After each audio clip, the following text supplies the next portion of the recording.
আমি আজকে সভা শেষ করে মায়ের মন্দিরে যাব, সেখানে সবার কল্যাণের স্বার্থে মায়ের কাছে মামাটি মানুষের হয়ে প্রার্থনা করব। মা কোনোদিন খালি হাতে আমাদের ফেরায়নি।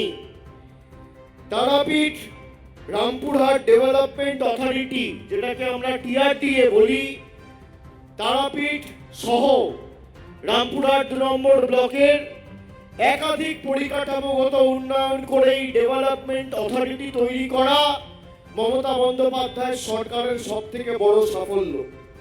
তারাপীঠ মন্দিরে প্রচুর মানুষ প্রতিদিন আসেন।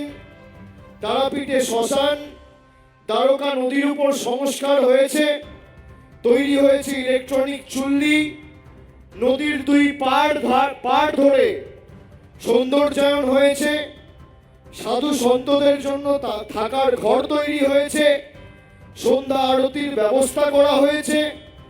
এছাড়া মন্দির সংলগ্ন এলাকা থেকে ডেকুরিয়া গ্রামের মোড় পর্যন্ত 4 লেন রাস্তা তৈরি করা হয়েছে।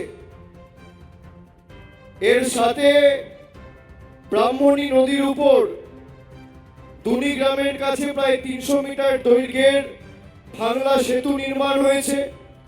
এর ফলে ভাঙলা গোপালপুরের মধ্যে সরাসরি যোগাযোগ তৈরি হয়েছে। দুনিগ্রাম প্রাথমিক স্বাস্থ্য কেন্দ্র দীর্ঘদিন ধরে করুণ অবস্থায় পড়েছিল।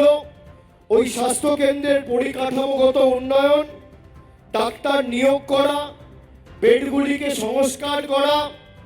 আগে মানুষ গেলে সাধারণ চিকিৎসার জন্য রামপুরহাটে যেতে হতো।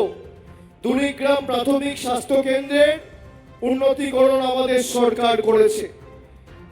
রামপুরহাট 2 নম্বর ব্লকে পলিটেকনিক কলেজ হয়েছে। সারা বিধানসভা জুড়ে প্রায় পথবাতি লাগানো থেকে শুরু করে মণিসেবা মোড় থেকে তারাপীঠ হয়ে চন্দ্রপুর পর্যন্ত 4 লেন রাস্তা তৈরি হয়েছে। দ্য সহজ পাঠ, সহজ কথা, সঠিক তথ্য।